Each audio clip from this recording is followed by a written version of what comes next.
E o Pesolano? E o Pesolano? Ah, nós temos que conversar sobre ele, sobre a situação, sobre o momento e o que significa a sua vinda.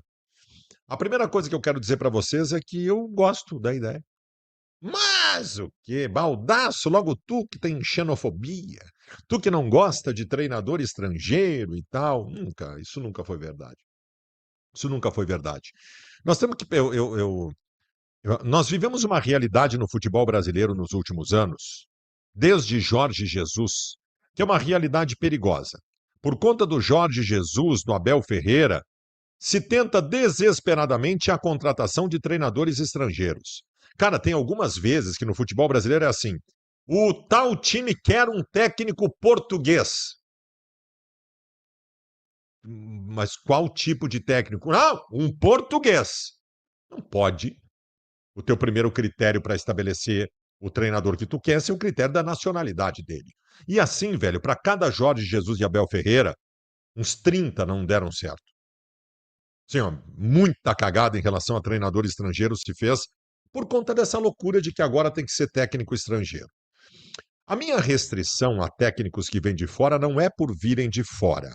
A minha restrição é analisar o momento do clube e os perigos de trazer alguém que precise passar por um processo de total ambientação. O Internacional é campeão de trazer os técnicos estrangeiros. O Grêmio se aventurou neste ano também com o Quinteiros. E em quase todas as vezes aconteceu a mesma coisa. Quase todas as vezes aconteceu a mesma coisa. Os treinadores, no momento de instabilidade do clube, não conseguiram se adaptar. E quando abriram os olhos, foram demitidos, e com total razão por um trabalho incompetente. O Quinteiros do Grêmio, ele chegou perdido e saiu perdido. Mas eu tenho falado bastante sobre isso. O que eu quero dizer para vocês é que o técnico estrangeiro, ele.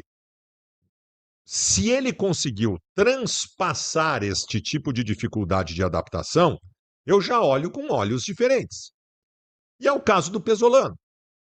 É o caso do Pesolano. O Pesolano tem uma experiência dentro do futebol brasileiro. E que foi boa. E que foi boa no Cruzeiro. Ele fez uma campanha histórica do Cruzeiro na Série B. Ah, mas é o Cruzeiro, velho. É o Cruzeiro. Tu fazer uma grande campanha, uma temporada inteira com um clube do tamanho do Cruzeiro, tu fez um belo trabalho. Tanto que no final da temporada ele achou que estava cumprida a sua missão, queria sair. O Ronaldo Nazário, na época, que era o dono do clube, não deixou, levou ele para o Valladolid, que era do Ronaldo Nazário também na Espanha, que lá tratou de acesso também. Enfim, ele tem bons trabalhos e ele é ambientado ao futebol brasileiro. Convenhamos, um cara que disputou a Série B do Campeonato Brasileiro, rodando esse Brasilzão aí para cada canto, ele sabe do que se trata o futebol brasileiro. Logística, característica, arbitragem, tudo. E é tudo diferente. Ele é uruguaio. É tudo diferente. É tudo absolutamente diferente. Então, assim, este primeiro ponto, que sempre faz eu torcer um pouquinho o nariz em relação a técnico estrangeiro, eu não tenho em relação ao Pesolano, né? Não acho que seja um técnico que tenha que passar por um processo violento de adaptação ao internacional, como teria que passar, por exemplo, o Eduardo Domingues, que em determinado momento foi um técnico cogitado. Este sim cairia de paraquedas aqui neste momento do Inter, que é de areia movediça, que o clube é instável em todos os seus setores. Mas ao dizer que o Pesolano chegando no Internacional não vai precisar de tanta coisa no que diz respeito à adaptação, eu não estou prevendo também facilidade. Ele vai ter que conhecer o grupo do Internacional. Ele certamente, nessas conversas com a direção, está sendo apresentado a realidade do clube. Eu espero que a direção do Internacional não esteja passando para eles o mundo paralelo que às vezes eles tentam passar para nós, torcedores e jornalistas, e que mostrem a real condição. Esse é um treinador que, se a direção do Internacional estiver jogando limpo com ele, está recebendo a informação de que o ano que vem é um ano muito complicado, no que diz respeito a possibilidades de ter um grupo competitivo, né? Do desafio de ter um grupo competitivo diante de amplas e restritas dificuldades financeiras de um clube que não tem dinheiro e que não tem crédito, que é o caso do Inter. E que, inevitavelmente, vai ter que passar por um processo de reestruturação de grupo. O JB disse hoje: não, o grupo do Inter é esse aí. O grupo do Inter é esse aí. Não tem que contratar ninguém, nem tem que sair ninguém. Entrega esse grupo aí pro novo treinador e é isso aí. Não, não é isso aí. Porque não tem como ser isso aí. Eu não estou nem falando de necessidades de contratações, eu estou falando dos movimentos que vão acontecer. Por exemplo, estão indo embora do Internacional agora o Bruno Henrique e o Romero, com contratos terminando eles que não deram certo no Internacional. Ah, que grande coisa, Baldasso, coisa boa. É, coisa boa. Que bom que eles vão embora. Só que está saindo um segundo volante e um terceiro homem de meio campo. Tu vai ter que repor. Você não vai faltar no teu grupo. Por pior que eles estivessem, tu vai ter que repor. Vocês acham que não vai ser vendido ninguém? O Vitão, só um milagre para o Vitão continuar no Internacional. Um dos melhores zagueiros em atividade no futebol brasileiro. E o dinheiro do Vitão não vai ser para contratar outro jogador, vai ser para pagar a conta. Como é que tu repõe o Vitão? Como é que tu repõe o Vitão? Tu não vai conseguir contratar zagueiro de 3 milhões de euros. Tu vai ter que ser criativo no mercado e buscar um zagueiro que tu aposte que venha explodir por aqui, como já aconteceu em alguns momentos da história. Mas para isso tu tem que ser competente, tem que ter um centro de análise muito forte, que não é o caso do centro de análise do Internacional. Então a reformulação de grupo não é uma opção. A reformulação do grupo de jogadores do Internacional não é uma opção, é uma necessidade, ela vai se impor. E o Pesolano vai acabar passando por isso. Vai acabar passando por isso. Ele está aceitando um grande desafio vindo para o Internacional. Um grande desafio. Agora, para a carreira dele, né? Ele que treinou o Cruzeiro na Série B vai pegar, por pior que seja a nossa condição, ele vai pegar um time que joga a Série A do Campeonato Brasileiro, que vai enfrentar os principais adversários do Brasil, né?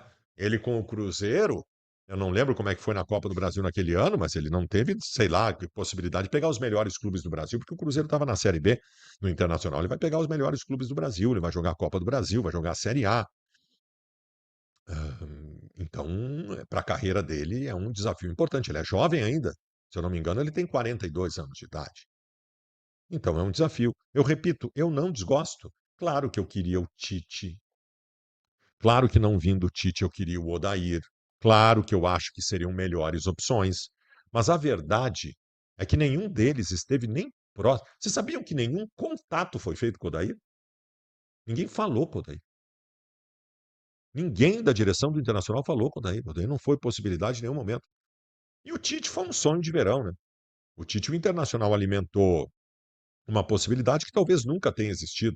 Porque na primeira conversa do Abel com o Tite, na semana passada ainda, o Tite disse para o Abel: Olha, eu estou negociando com o Cruzeiro.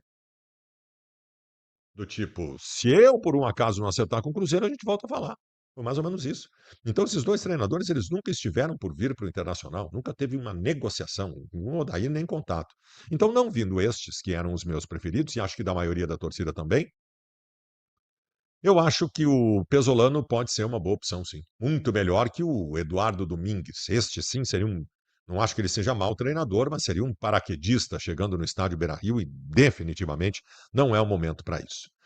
Esse Pesolano tem fama de ser um cara muito duro de vestiário, um cara muito duro. Ele não é um paizão, não é um bonachão, e eu acho que isso também seria importante nesse momento. Nós precisamos começar o ano com uma postura diferente do grupo de jogadores do Internacional.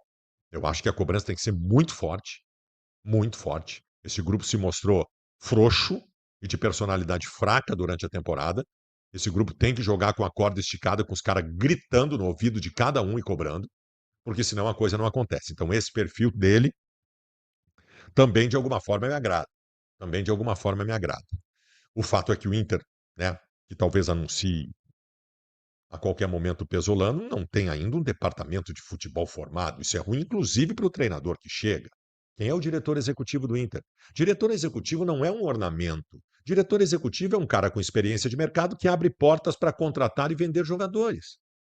Não tem esse cara. E sabe-se lá quando vai ter. Vice de futebol também não tem. O Marcelo já andou falando dos bastidores que vai acumular a função de vice de futebol. Então a gente está meio desfalcado. Sabe quem é dirigente do Inter hoje de futebol? O Barcelos e o Abel. Sendo que o Abel não tem um cargo diretamente negocial. O Abel tem um cargo de vestiário, que até pode participar de negociações, mas ele também tem uma função importante junto ao grupo de jogadores. Ele não é exatamente um diretor, né, de contratações e vendas. Então vamos embora. Resta a gente acreditar que a gente possa ter uma boa temporada. O Pesolano não é a melhor opção para mim, mas também não é a pior. Repito, já que todo mundo sempre quer saber a minha opinião, hã, tá bem, eu acho que é uma boa opção. Diante das circunstâncias como elas foram colocadas, eu acho que é uma boa opção sim. Eu, Baldasso não é xenófobo não.